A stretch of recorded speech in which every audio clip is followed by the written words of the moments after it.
Dear students, we are back again to our discussions on convexity. It's, as I told you, a very central topic. So today we are going to start with very basic properties of convex sets, which we go beyond intersection and union into two operations which are largely based on vector space techniques. And then we end with what is called the Caratheodory Theorem for representation of a convex hull of a set. We have not said what a convex hull is, but we will come to that. Maybe we will divide this whole discourse into two different lectures. So let us understand what is this Minkowski addition of two convex sets. So given two convex sets C1 and C2, C1 plus C2 essentially the vectorial sum of the two sets. That is, it collects the new C1's, say a new set C1 plus C2 is a collection of elements of the form x plus y, where x belongs to C1 and y belongs to C2. Sorry, this should be y. Okay, this is not x2. So if C1 and C2 is a convex set, then C1 plus C2 you can prove is also a convex set. And another is called the scaling of a set. And if you take alpha element in R, not Rn here, this is a mistake. I think I'm quite adept in making typographical mistakes. And a convex set C is given, then what is alpha C? You take every element x in C and you scalar multiply it by alpha. Alpha is a real number. The scalar multiply it by alpha. And then that collection of elements alpha x for that fixed alpha is called the set alpha C, right? So in your main notes there will be some problems associated with it. The notes will come by this week or early next week. So for example, this problem which comes in, which you will have to try, is that if you take two sets C, you take the set C and then do the Minkowski addition with the set C itself, C plus C. Now if you take x from C and x from C, you will get 2 of x in C plus C. But 2 of x is also in 2 of C. So if you take any element in say 2C, it is also element of C plus C. Okay. So it's an element of C plus C.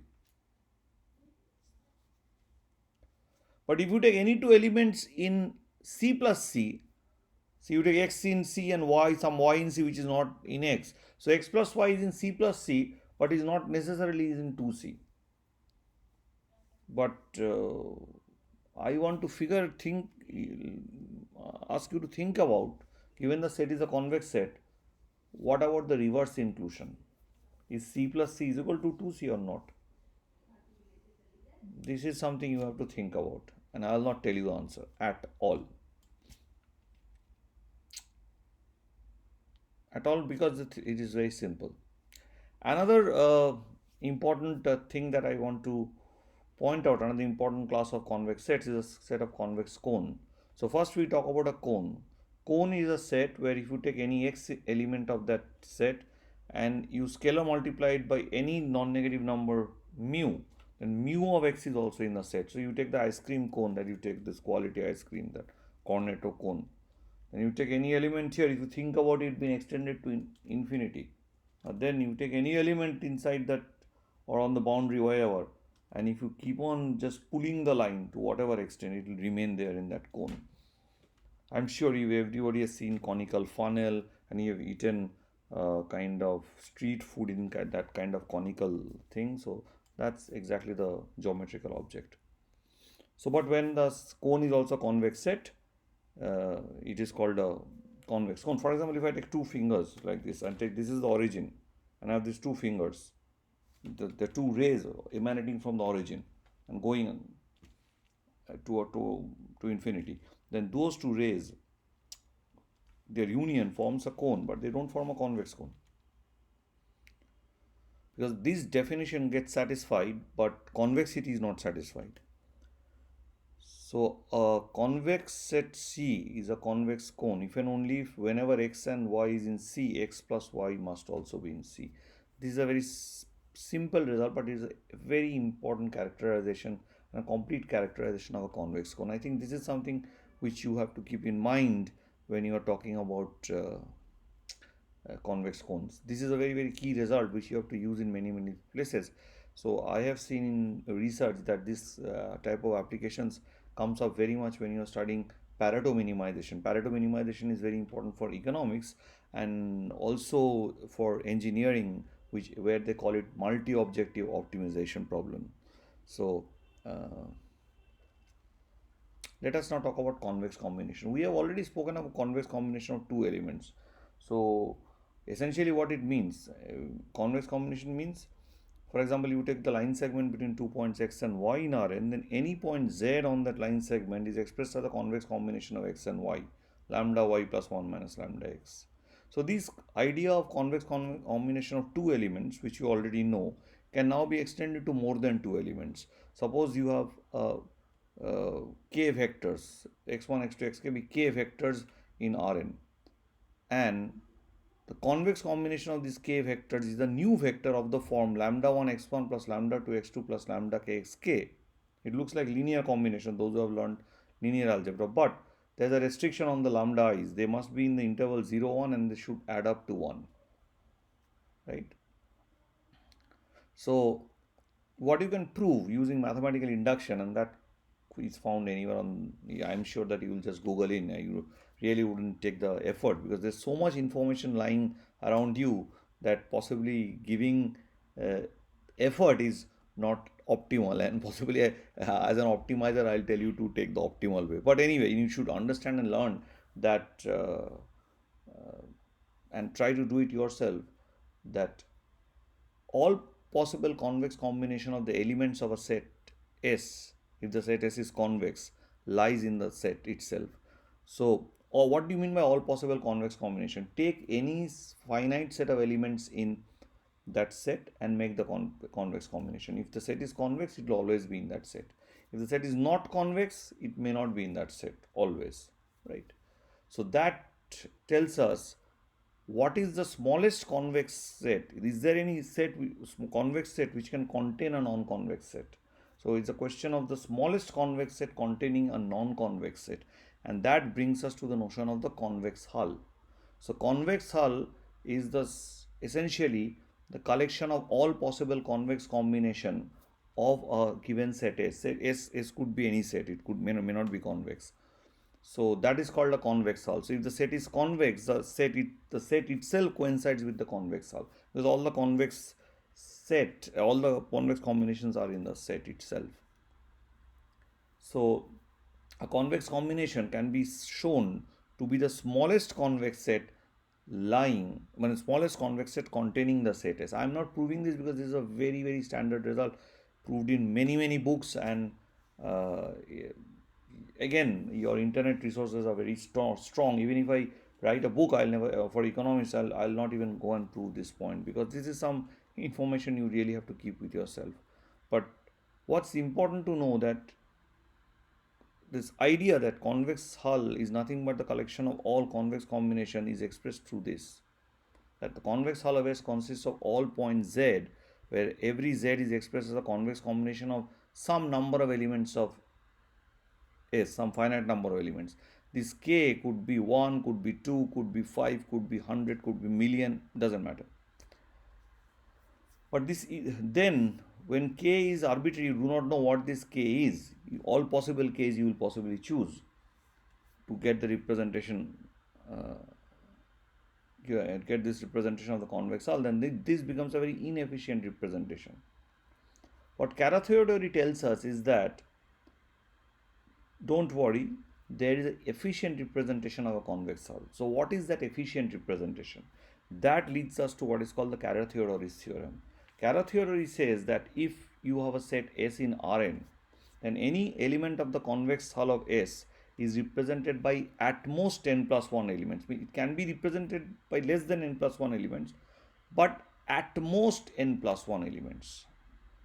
At most means at the maximum n plus 1 elements. You don't need, when you are in Rn, you don't need more than n elements, n plus 1 elements. When you are in R2, you don't need more than 3 elements. When you are in R4, you don't need more than 5 elements, and so on. So the maximum number of elements you need to make a representation of the elements in the convex hull is n plus 1 if your set S lies in Rn. And this is what it means. So every element Z is expressed as the convex hull of n plus 1 elements. Where, so suppose I'm lucky enough to represent it by say k elements where k is strictly less than n plus 1. So the remaining elements, n minus 1 minus n plus 1 minus k remaining elements, there I will choose the lambda is to be 0. That's it. Now what I will do, I'll try to prove this theorem. Knowing the proof of the Caratheodory theorem is important. It shows all the power of linear algebra, also how simple and beautiful the argument is. So what I have to do, I have to start with a representation of an element of the convex hull with some k number of elements. Okay.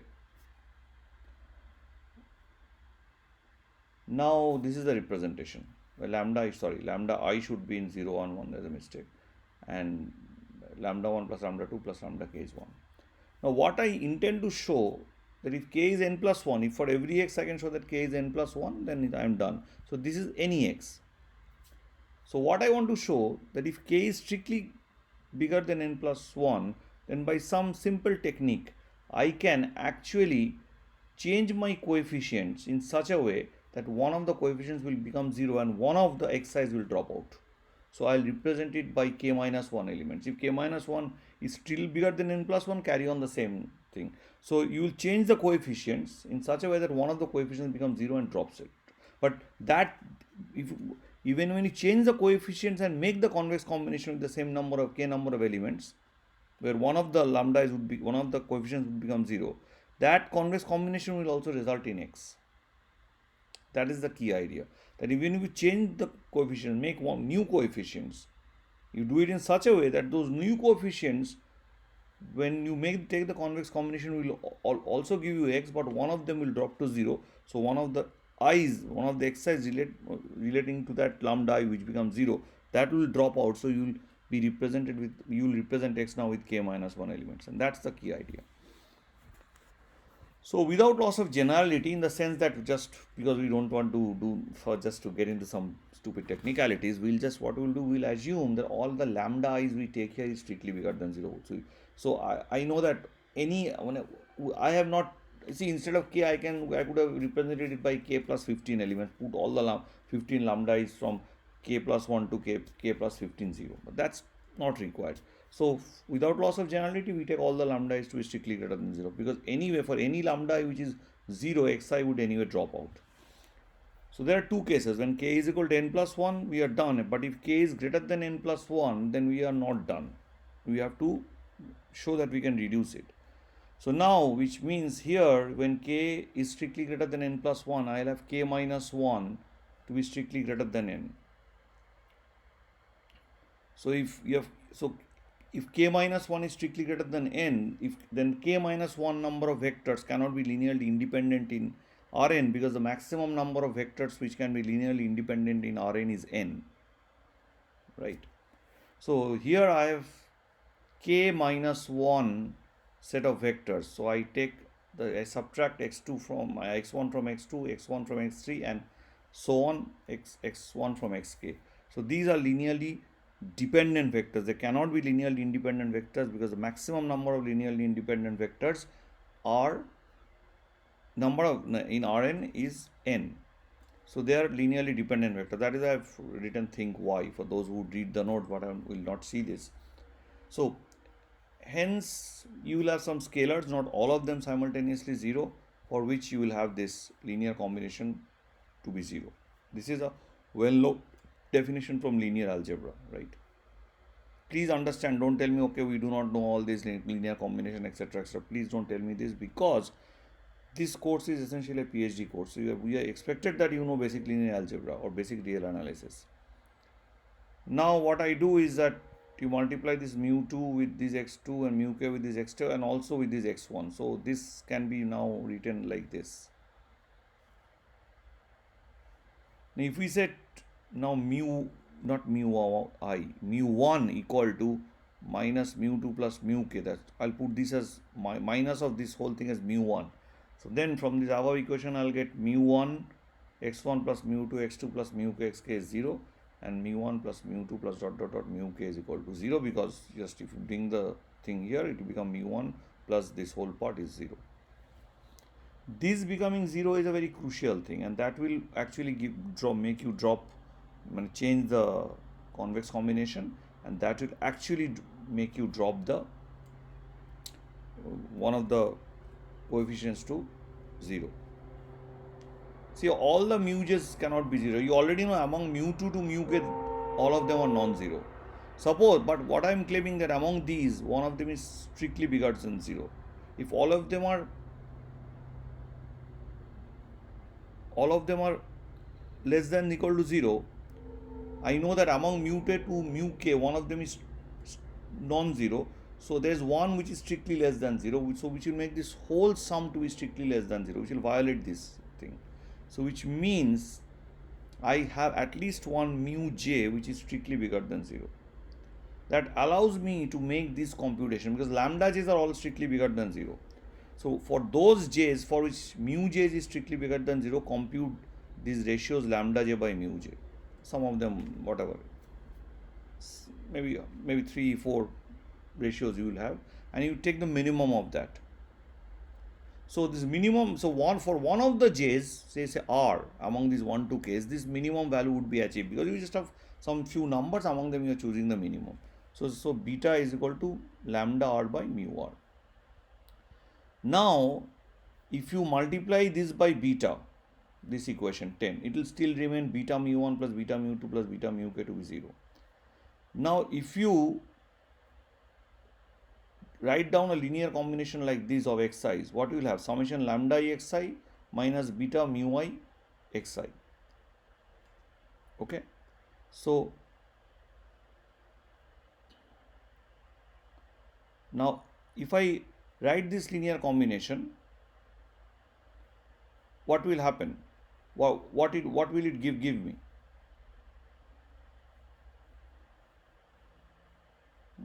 So now I am combining, just a moment, where is my equation 8? Now I am combining this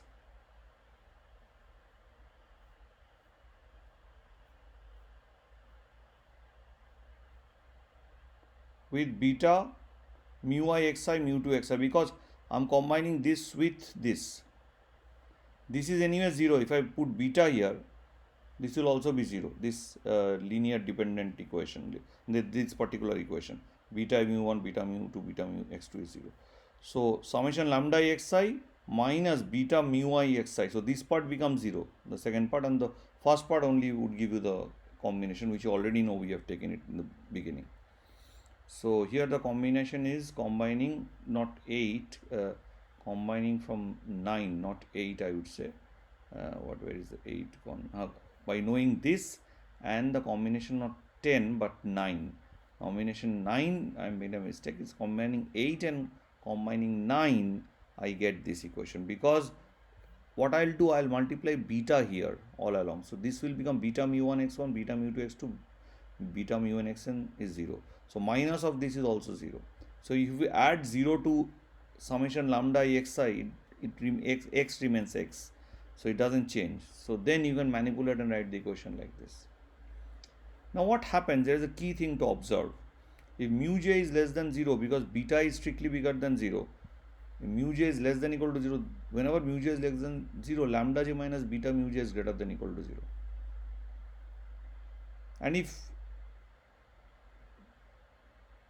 mu j is strictly greater than 0, then from the definition of beta, you will have also lambda j mu j to be strictly bigger than or equal to beta. So lambda j minus beta mu j to be also greater than or equal to 0. There is a printing error, again a gap.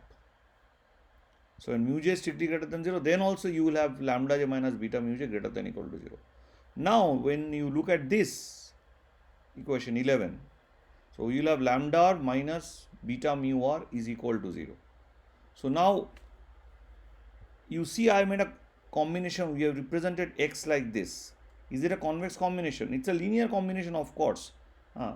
Now and all of them are greater than equal to 0, but there are some has to be 1, so they will all of them lie within 0 and 1. So uh, what you do is that, okay, when you take a convex combination, you need not write lambda I to be uh, between 0 and 1 and the sum is equal to 1. If you just write lambda equal to lambda is greater than equal to 0 and sum of lambda is are equal to 1, then also it means lambda is between 0 and 1. So it doesn't matter whichever way you write. So what have happened, we have made all the coefficients greater than equal to 0. Now let us do the sum again. So when you do the sum again, then summation lambda is equal to 1 from the very first stuff that we had learned here. And from 10, equation 10, that is this equation, we know that summation mu I is equal to 0. So this is equal to 0. So, and we know that summation lambda is 1. So sum of these coefficients also equal to 1. So this is indeed a convex combination. So, but there is a convex combination where the rth coefficient has dropped to 0. So the xr, that vector, goes out of the representation. So you have now represented this by k minus 1 elements. That's exactly what is written here. If I see that k minus 1 is equal to n plus 1, I am done. If not, repeat the procedure. So now my question is, why cannot we why we cannot show that we can represent element of the convex hull of S as a convex? I am making a mistake here. This is also a mistake. I am making too much printing mistakes. Don't mind. So what I am trying to say that why I need n plus 1 elements? Why not n elements? Why not at most n elements? What is the reason? That you have to think about. That this problem, I'll correct it when I send the slides to you maybe in a day or two. So what is the reason that you have to do that? What is the reason? So that's the key thing that you really need to learn from this, that why I need n plus 1 elements, why I mean Rn, why not n elements? Just think about this. Just think about this. Just look at a triangle and look at the center of gravity of a triangle. Triangular zone, it's a convex. Can you represent it as sum of two elements? Yes. But is there a point in the triangle that cannot be represented as sum of